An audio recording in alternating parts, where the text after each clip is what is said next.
তারেক রহমান ভাই, আপনি সবশেষ যে বক্তব্য দিয়েছেন, আপনার বক্তব্য কিন্তু আমরা এই ৭১-এর মুক্তিযুদ্ধ নিয়ে গত ৬ বছরে ৭ বছরে আপনার অনেক বক্তব্য আমরা শুনেছি। আপনি কিন্তু একদম মানে পড়াশোনা যে প্রচুর করেছেন ইতিহাস নিয়ে, সেটা বোঝা গিয়েছে। আপনি বই ধরে ধরে তারপরে এই আলোচনাগুলো করতেন, সেই বক্তব্য শুনেছি। আজকের এই 2 দিন আগের যে বক্তব্য আপনি ইতিহাস নিয়ে দিয়েছেন, সেই ইতিহাসের বক্তব্য আর আপনি এতদিন যে বক্তব্য বলেছেন সেটা মিলছে না একসাথে।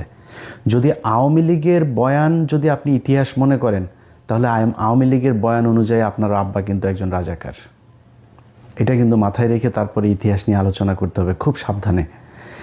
আর যদি মনে করেন না, আসলে ইতিহাস নিয়ে কথা বলতে চাই, ইতিহাস যেটা সত্য সেটাই জানাইতে চাই, তাহলে অনুরোধ থাকবে আল্লাহর হস্তে আপনাদের নির্বাচনী ইশতেহারে যেন এবার থাকে কতজন মানুষ মারা গিয়েছে, কতজন মানুষ ধর্ষিত হয়েছে, কতজন মানুষ আসলে মুক্তিযোদ্ধা ছিল, কতজন রাজাকার ছিল, এটা আমরা দিব, এটা জরিপ করব। আর বেশি দিন সময় নাই কিন্তু।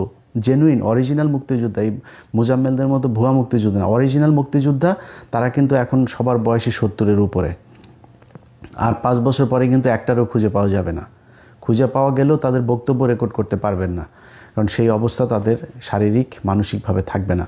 অতএব আপনাদের ইশতেহারে থাকতে হবে যে আমরা জানতে চাই এই প্রজন্ম, আমি আমার চাইতে ছোট বয়সের যারা মুক্তিযুদ্ধ দেখি নাই, আমরা জানতে চাই আসলে কি ঘটেছিল ৭১-এর বাংলাদেশে। এটা জানার অধিকার আমাদের সবার আছে। এখন যদি আওয়ামী লীগের বয়ান দিয়ে যদি চালাইতে চান, খুব খেয়াল করে তারপরে সামনে পা ফেলতে হবে। কিন্তু ধরেন এই পৃথিবীর ভেতরে ধরেন একটা দেশ বলেন, এক্সেপ্ট এই আপনার মিডল ইস্ট, যেসব আর চীনের মতো যেসব দেশে রাজতন্ত্র, একনায়কতন্ত্র, কমিউনিস্ট, এই টাইপের দেশটাই যেগুলি আছে, এর বাইরে যেখানে গণতন্ত্রের প্র্যাকটিস আছে, পৃথিবীর এমন কোনো দেশ দেখাইতে পারবেন না যেই দেশে অ্যাট এ টাইমে প্যারালালি 3টা পলিটিক্যাল দল এক্সিস্ট করে। 2টা, সবখানে 2টা। আপনি আমেরিকা বলেন, লন্ডন বলেন, যত মানে বড় বড় আপনার দেশ যা আছে, সেটা এই ইন্ডিয়া বলেন আর বাংলাদেশ বলেন, কখনোই কিন্তু 3 দল একসাথে সমান শক্তিশালী 3টা বিরোধী দল পৃথিবীর কোথাও নাই। যেখানেই যাবেন আপনি 2টা। এখন বাংলাদেশে 2টা শক্তিশালী রাজনৈতিক দল আছে, একটা বিএনপি, একটা জামাত। আমার মনে হয় এখনও বিএনপি সবচাইতে বড় দল, 2 নম্বরে যদি জামাত ধরেন, কিন্তু খুব শক্তিশালী। কিন্তু এটা খালি মানে মুখের কথা না, এটা বিএনপিও হারে হারে টের পাচ্ছে যে জামাত যে ভেতরে ভেতরে যে কী পরিমাণে ভোট তাদের বেড়েছে। এখন 3 নাম্বার আরেকটা দল এরকম বড় বৃহৎ আকারে আসবে, সেই সুযোগ নাই। যদি আসে সেটা বিএনপি আসবে। যদি বিএনপি মনে করে যে ৭১-এর সেই আওয়ামী বয়ান নিয়েই আসবে, তাহলে বিএনপির মোড়কে কিন্তু আওয়ামী লীগ চলে আসবে। নামে মনে হবে, সবারকে দেখে মনে হবে এই তো বাংলাদেশ জাতীয়তাবাদী দল, কিন্তু এই দলে জাতীয়তাবাদের কেউ থাকবে না। এখানে সবই সেই আওয়ামী লীগের মতোই, সেই লোকজনের কথা, সেই সব কিছু তাদের মতোই মনে হবে। আর সেটা যদি তারেক রহমানের বক্তব্যটাও যদি সেরকম হয়, তাহলে তার কিছু বলার নাই। একমাত্র জিয়া পরিবারকে আমরা বিশ্বাস করি যে না, তারা অন্তত বাংলাদেশ জাতীয়তাবাদের এই বাংলাদেশে তারাই হচ্ছে গিয়ে প্রণেতা, এবং তাদের হাত ধরে এটা শুরু হয়েছিল। তাদের এই পরিবার যতদিন থাকবে, বাংলাদেশ জাতীয়তাবাদ এটা থাকবে। এখন বাঙালি জাতীয়তাবাদে যদি আপনি যাইতে চান, সেটা আবার ওইটা কিন্তু আওয়ামী লীগের নিয়ে হয়ে যাবে। তখন নামে থাকবে হয়তো বিএনপি। আওয়ামী লীগের ইতিহাস বাংলাদেশে শেষ, এটা মনে মনে আপনাকে বেঁচে রাখতে হবে। সব শেষ। শেখ হাসিনার কথা আপনারা টেলিগ্রামে যারা শুনেছেন, যে এখন আমাদের আর কী করা, আমাদের আর করণীয় নেই, আমাদের গেরিলা হামলা করতে হবে। মানে বক্তব্য বুঝেছেন তো, যে তার হাতে আর কোনো কিছু করার নাই। আন্তর্জাতিক বলেন, জাতীয় বলেন, সবখানে তাদের দেখা শেষ। এই দেশের মানুষও তাদের কথা এখন কেউ নেমে আসবে না। সো 2-4টা ভাঙচুর, জ্বালাও পোড়াও করতে পারেন, করলে আবার মামলা খাবেন। এই রাস্তা তো আপনারা দেখিয়ে দিয়ে গেছেন। একটা হবে 1200 মানুষের নামে মামলা হবে। মুরগির উপর বোমা মারার মামলা করেছেন না? সো এই রাস্তা তো আপনারা দেখিয়ে গিয়েছেন। পুলিশকে সেই ইকুইপমেন্ট দিয়ে গিয়েছেন। আড়ি পাতা দিয়ে এখন স্বরাষ্ট্র উপদেষ্টা সরাসরি বলে আড়ি পাতা হবে। আপনারা এগুলো করে খুব বেশি সুযোগ সুবিধা নিতে পারবেন না।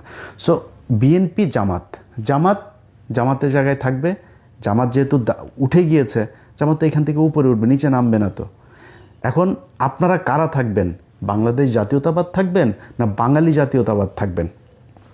সেটা হচ্ছে আপনাদেরকে ডিসাইড করতে হবে। যাই হোক, বিএনপিকে খুব বেশি নসিহত করতে চাই না, বিএনপির নিজস্ব ব্যাপার।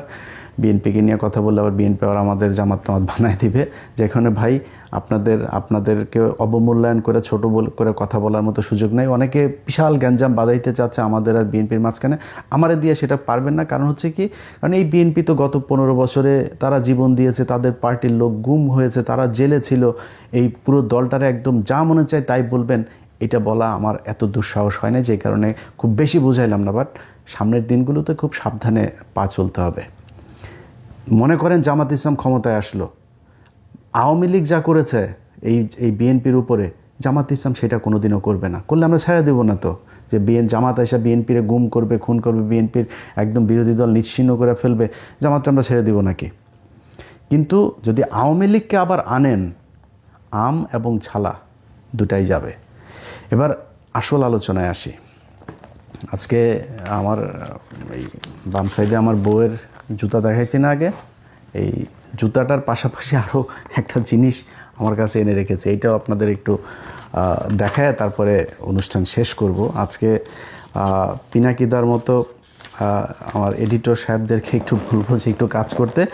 এটা হচ্ছে আমাদের আপনার অরক্ষিত স্বাধীনতায় পরাধীনতা, এটা মনে হয় লেখাটা উল্টা দেখাবে যেহেতু ভিডিওতে।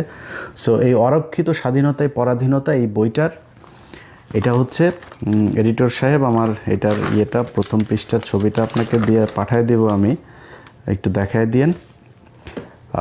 এটা দ্বিতীয় সংস্করণ, দ্বিতীয় প্রকাশ জুলাই 2019, প্রচ্ছদ সুব্রত সাহা, প্রকাশক শহীদুল ইসলাম, কমলকুড়ি প্রকাশনার, বাংলা বাজার, মান্নান মার্কেট, 3য় তলা, ঢাকা 1100।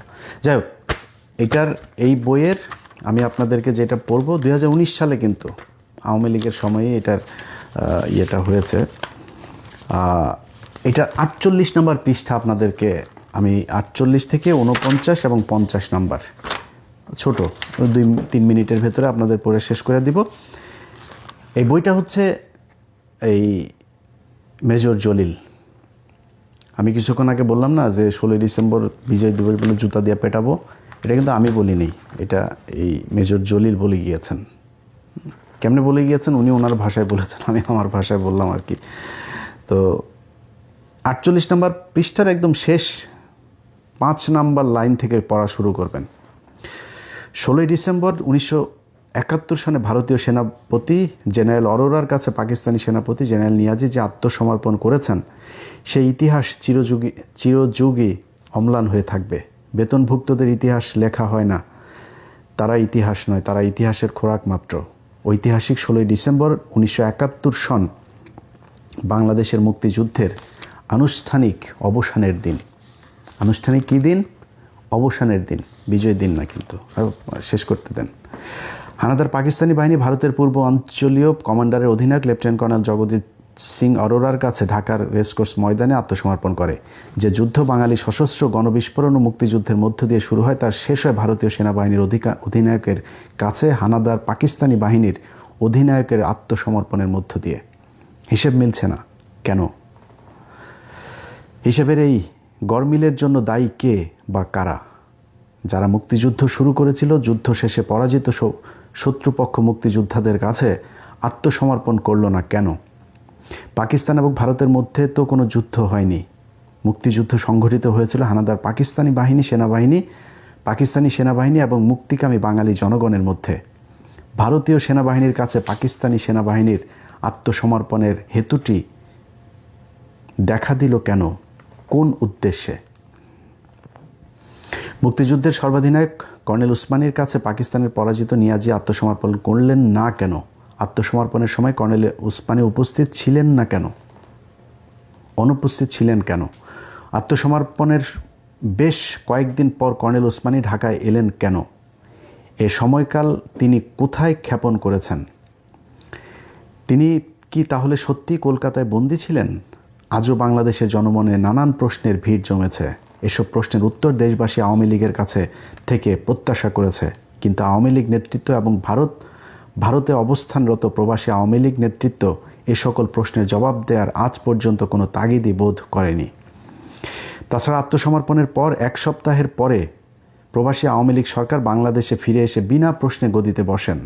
মুক্তিযুদ্ধের সর্বাধিনায়ক ঐতিহাসিক আত্মসমর্পণ অনুষ্ঠানে কেন অনুপস্থিত ছিলেন সে সত্যটি উদ্ঘাটন করার জন্য আজ পর্যন্ত কোনো তদন্ত কমিটি গঠন করা হলো না।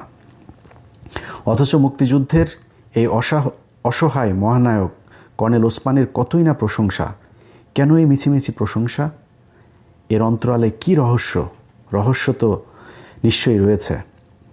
ভারতীয় সেনাবাহিনীর অধিনায়কের কাছে পাকিস্তানি সেনাবাহিনীর অধিনায়কের আত্মসমর্পণের মধ্য দিয়ে প্রকৃত পক্ষে 16ই ডিসেম্বর, যাকে আমরা বিজয় দিবস হিসাবে অভিহিত করি, যাকে আমরা 16ই ডিসেম্বর বলে অভিহিত করি, সেই দিন থেকেই বাঙালির মুক্তিযুদ্ধকে সরাসরি অস্বীকার করা হয়েছে।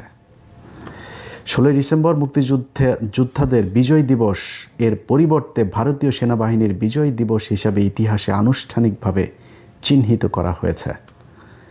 এই ষড়যন্ত্রের পেছনে আসলে উদ্দেশ্য হচ্ছে বাঙালির স্বাধীনতা সংগ্রামকে অস্বীকার করা এবং পাক ভারত যুদ্ধে পূর্বাঞ্চলের রণাঙ্গনে ভারতীয় সেনাবাহিনীর বিজয় ঘোষণা করা। এ বিজয়ে বাংলাদেশের মুক্তিপিপাসু জনগণ ও মুক্তিযোদ্ধারা ছিল নীরব দর্শক। আওয়ামী লীগ নেতৃত্ব ছিল বিনয়ী তাবেদার এবং কর্নেল ওসমানী ছিলেন অসহায় বন্দী। এ যেন ছিল ভারতের বাংলাদেশ বিজয় এবং আওয়ামী লীগ সরকার এ নববিজিত ভারত ভূমির যোগ্য লিজ গ্রহণকারী সত্তা। সুতরাং যেমন সত্তা তেমনই তার শর্ত। আর যায় কোথায়?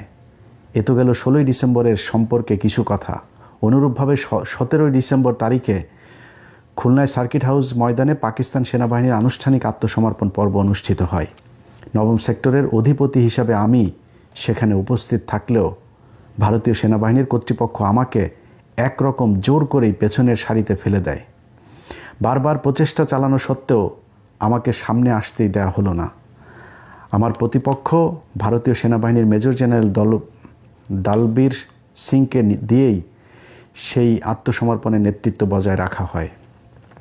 অথচ দালবীর সিংয়ের অধীনস্থ সৈন্যরা যুদ্ধক্ষেত্রে সবসময় আমার বাহিনীর অনেক পেছনে অবস্থান করত। মুক্তিযোদ্ধাদের দীর্ঘ 9টি মাসের অসীম ত্যাগ, তিতিক্ষা আর আত্মাহুতির মধ্য দিয়ে রচিত বিজয় পর্ব এভাবেই ভারতীয় শত্রু চক্র দ্বারা লুণ্ঠিত হয়ে যায়। সংগ্রামী লড়াকু বাঙালি জাতি প্রাণপণ যুদ্ধ করেও যেন বিজয়ী হতে পারল না, পারল কেবল অপরের করুণায় বিজয় বোধ দূর করে অনুভব করতে। বিজয়ের সরাসরি স্বাদ থেকে কেবল বাঙালি জাতি বঞ্চিত হলো না, বঞ্চিত হলো প্রকৃত স্বাধীনতা থেকেই। সুতরাং সেই বঞ্চনাকারীদের কবল থেকে বঞ্চিতদের ন্যায্য পাওনা আদায় করার লক্ষ্যে আরেকটি প্রকৃত মুক্তিযুদ্ধের প্রয়োজন কি এখনও রয়ে যায়নি? এবার শুরুতেই যেই জুতাটা দেখাইছি না, এই পৃষ্ঠা পড়ার পরে কে জুতা খাইতে চাস আর কে জুতা মারতে চাস এটা আমারে জানাইস। এই যে বইটা পড়লাম, এই বইটা একজন সেক্টর কমান্ডার, অনেক